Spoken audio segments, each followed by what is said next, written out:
Assalamualaikum warahmatullahi wabarakatuh. Di sini saya akan menjelaskan beberapa soal dari buku Introduction to Chemical Engineering Thermodynamics.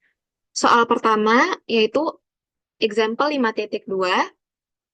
Untuk keadaan gas ideal dan kapasitas panas konstan, persamaan 3.23b untuk reversible adiabatik atau isentropik dapat ditulis sebagai berikut. Tunjukkan bahwa persamaan ini adalah hasil dari aplikasi persamaan 5.10 dengan perubahan entropi sama dengan 0. Penyelesaiannya sebagai berikut. Yang pertama, example 5.2, T2 per T1 sama dengan P2 per P1 gamma min 1 per gamma. Kondisinya adalah keadaan gas ideal, kapasitas panas konstan, proses adiabatik reversible dengan perubahan entropi atau delta S sama dengan 0. Buktikan persamaan di atas dari persamaan umum perubahan entropi untuk gas ideal dengan delta S, IG, atau ideal gas sama dengan 0. Penyelesaiannya, ditunjukkan bahwa persamaan 5.10 adalah sebagai berikut, di mana perubahan entropi gas ideal per R sama dengan integral T1 sampai T2, Cp per R, dt per T dikurang ln P2 per P1. Ditunjukkan bahwa perubahan entropi sama dengan 0, maka kita ubah delta SIG per R menjadi 0, dan asumsi bahwa kapasitas panas molar atau Cp ideal gas berupa konstan, maka dapat dikeluarkan dari integral. Oleh karena itu, kita keluarkan Cp per R dari integral, dan integralkan seper T terhadap T, di mana 1 per T sama dengan ln T. Dengan batas integral T1 sampai T2, maka diubah menjadi ln T2 min ln T1, yaitu bisa diubah dengan bentuk ln T2 per T1. Lalu substitusikan perubahan yang sudah dibuat. 0 sama dengan Cp per R dikali ln T2 per T1 dikurang ln P2 per P1. Lalu kita pindahkan ln P2 per P1 sama dengan Cp per R dikali ln T2 per T1. Samakan bentuknya ke tujuan awal kita, yaitu T2 per T1 sama dengan, yaitu ln T2 per T1 dipindah ruaskan menjadi di kiri, sama dengan R Cp dikali ln P2 per P1. Lalu, substitusikan hubungan gamma, di mana gamma itu sama dengan Cp per Cv, dan juga R sama dengan Cp dikurang Cv. Dari persamaan gamma sama dengan Cp per Cv, kita ubah, substitusikan Cv-nya menjadi Cp kurang R. Lalu dibalik kedua ruasnya menjadi 1 per gamma sama dengan Cp kurang R per Cp. Diubah lagi menjadi Cp per Cp dikurang R per Cp menjadi 1 per gamma sama dengan 1 kurang R per Cp. Lalu dipindah ruaskan R per Cp menjadi positif sama dengan 1 dikurang 1 per gamma. Dimasukkan ke persamaan awal tadi, di mana ln T2 per T1 sama dengan RCP ln P2 per P1. Dikarenakan kita sudah tahu bentuk baru, R per Cp, kita substitusikan. Dapat dilihat bahwa di sini diubah 1 dikurang 1 per gamma ln P2 per P1. Kita ikuti aturan logaritma natural, di mana B ln A sama dengan ln A pangkat B. Oleh karena itu, kita ubah bentuk ini menjadi ln T2 per T1 sama dengan ln P2 per P1 pangkat gamma min 1 per gamma. Lalu dikarenakan di kedua ruas terdapat ln, dapat kita hapus menjadi T2 per T1 sama dengan P2 per P1 gamma kurang 1 per gamma. Dari sini dapat kita lihat bahwa bentuk ini benar dapat diturunkan dari persamaan 5.10 ini dengan delta S, IG, atau perubahan entropi sama dengan 0. Setelah itu, kita lanjut ke soal nomor selanjutnya, yaitu example 5.5. Di mana di example 5.5 ini dikatakan bahwa Dalam proses alir tunak atau steady state flow proses yang dilakukan pada tekanan atmosfer, 1 mol per S udara pada 600 Kelvin dicampur secara terus-menerus dengan 2 mol per S udara pada 450 Kelvin. Aliran produk berada pada 400 Kelvin dan 1 atm. Representasi skematis proses ditunjukkan pada gambar 5.4. Tentukan laju perpindahan kalor dan laju pembangkitan entropi untuk proses tersebut. Asumsikan keadaan gas ideal untuk udara dengan Cp sama dengan 7/2R, bahwa lingkungan berada pada 300 Kelvin dan bahwa perubahan energi kinetik dan potensial dari aliran diabaikan. Di sini bisa diketahui bahwa aliran masuk A memiliki laju alir mol 1 mol per S, lalu dengan suhu 600 Kelvin. Aliran masuk B memiliki laju alir mol 2 mol per S dengan suhu 450 Kelvin. Dan laju keluar memiliki laju alir mol 3 mol per S dengan suhu 400 Kelvin. Dengan kapasitas panas 7/2R. Dan suhu lingkungan 300 Kelvin. Diasumsikan bahwa energi potensial dan energi kinetik sama dengan 0. Yang ditanya adalah laju perpindahan panas atau Q dan laju perbandingan entropi atau SG. Penyelesaiannya yang pertama yaitu laju perpindahan panas. Di sini kita gunakan rumus Q sama dengan NA CP T kurang TA ditambah NB CP T dikurang TB. Dengan laju alir A 1 mol per S, laju alir mol B 2 mol per S, kapasitas panas 7/2R, atau 7/2 dikali 8,314 Joule per mol. Dengan suhu 400 Kelvin, TA 600 Kelvin, dan TB 450 Kelvin. Substitusikan nilainya, yaitu 7/2, 8,314 sebagai R, lalu 1 mol per S dikalikan 400 kurang 600K ditambah 2 mol per S 400 kurang 450K. Dihitung hingga mendapatkan perpindahan panas min 8.729,7 Joule per S. Selanjutnya, yang kita hitung adalah laju pembangkitan entropi. Di sini, rumus yang digunakan adalah turunan dari rumus berikut. NS ideal gas dikurang NA S ideal gas A dikurang NB S ideal gas B dikurang Q per T surround atau suhu lingkungan.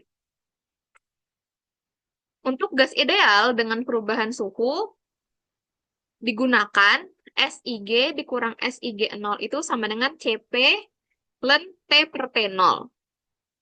Oleh karena itu, kita ubah berikut menjadi CP dikali NA ln T per TA ditambah NB ln T per TB dikurang Q per T surround. Dengan T surround sama dengan 300 Kelvin. Substitusikan nilainya lalu didapatkan hasil berupa 10,4436 Joule per Kelvin second.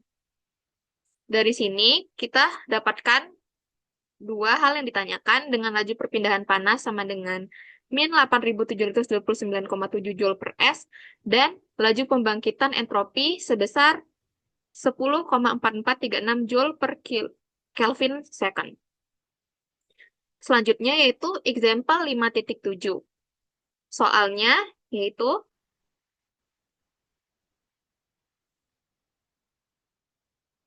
berapakah kerja maksimum yang dapat diperoleh dalam proses alir tunak steady state flow proses dari 1 mol nitrogen dalam keadaan gas ideal pada suhu 800 Kelvin dan tekanan 50 bar. Ambil suhu dan tekanan lingkungan sebagai 300 Kelvin dan 1,0133 bar. Lalu kita kerjakan di mana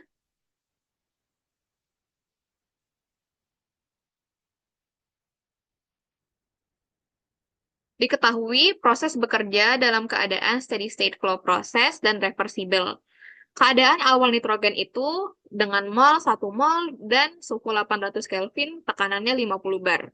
Lalu keadaan akhir yaitu kondisi lingkungan, molnya itu tetap 1 mol, suhunya 300 Kelvin, dan tekanannya menjadi 1,0133 bar. Yang ditanya adalah W ideal,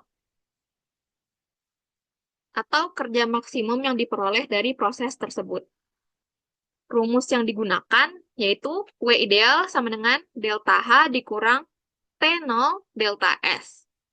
Yang pertama, kita cari delta H, di mana di sini kita mencari delta H dengan rumus integral T1 sampai T2 CP dt. Dengan CP adalah CP per R sama dengan A ditambah BT ditambah CT pangkat 2 ditambah DT min 2.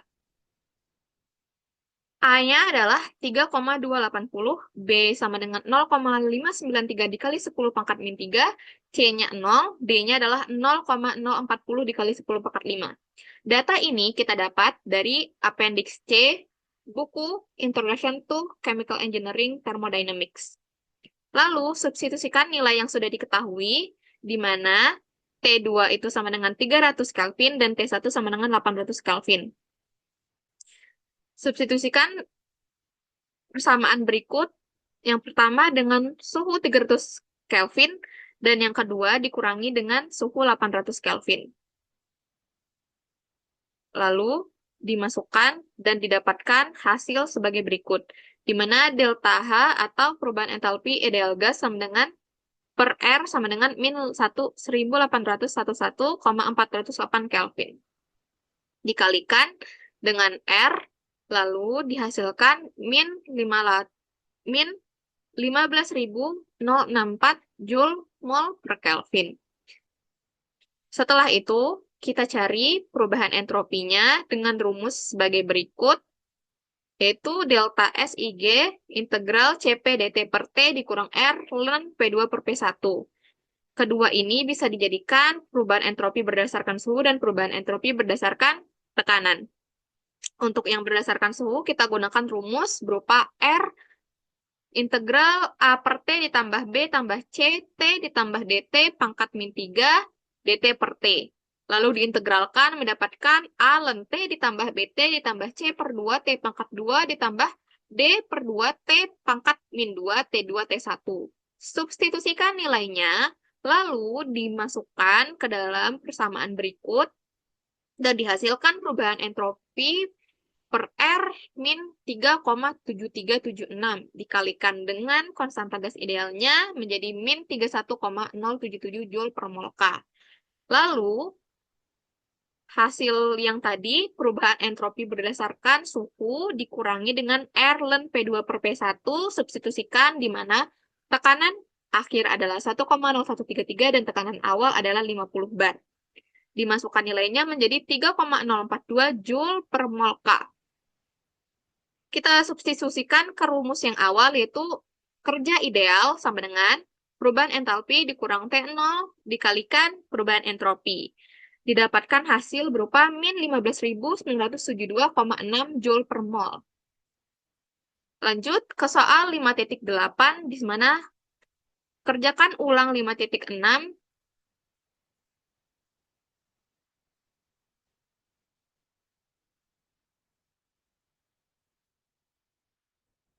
Dengan menggunakan persamaan untuk kerja ideal. Di sini, intinya adalah kita harus membuktikan apakah panas maksimum yang bisa dibuang itu sesuai dengan panas yang diklaim harus dibuang, yaitu 200 kJ.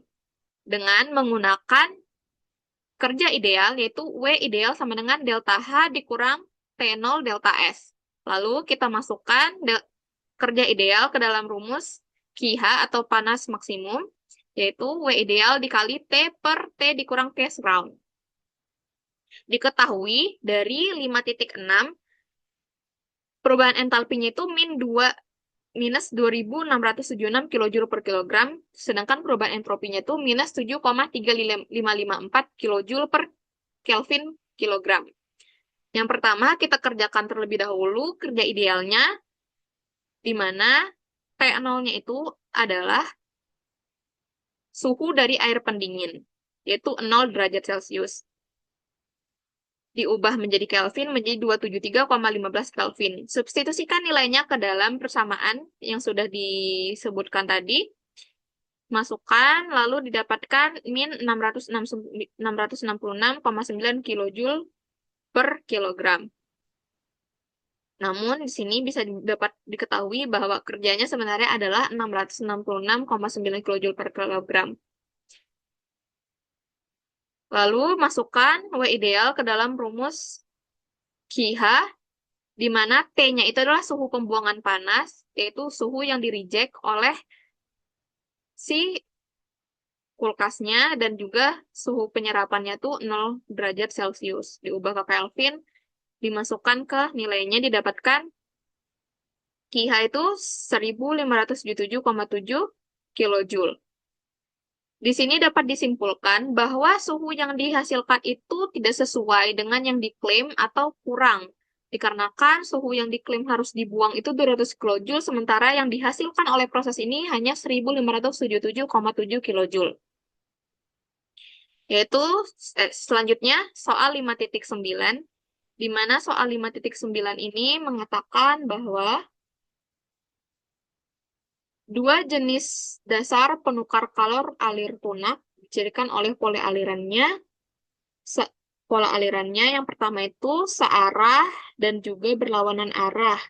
Perbedaan suhu maksimum antara aliran yang mengalir adalah 10 Kelvin. Asumsikan keadaan gas ideal untuk kedua aliran dengan Cp 7/2R.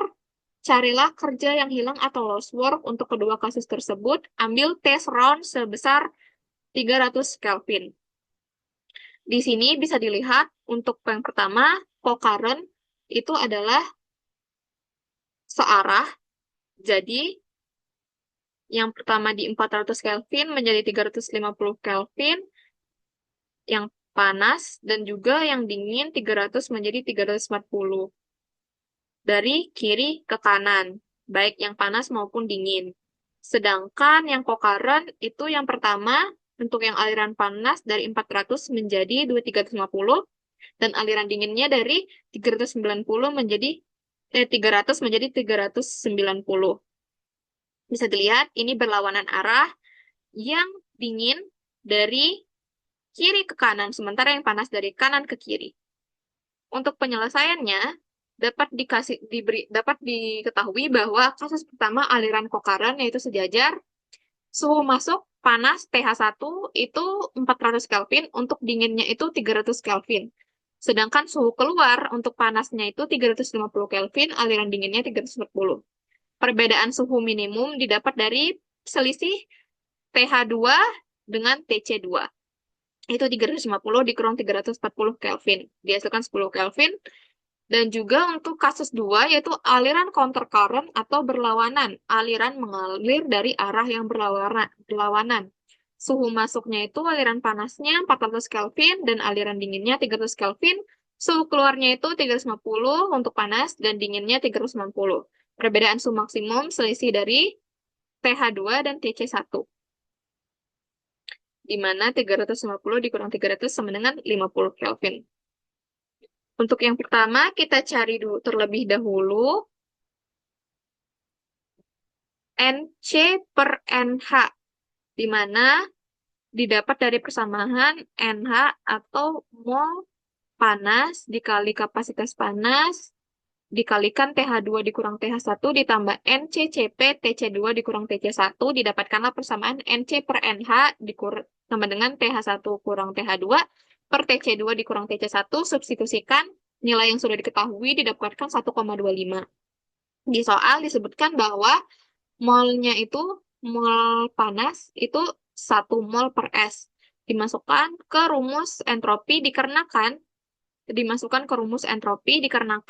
kerja yang hilang itu rumusnya adalah T round dikali perubahan entropi. Di sini rumus perubahan entropinya adalah NH dikali CP ln TH2 per TH1 ditambah NC per NH CP ln TC2 per TC1.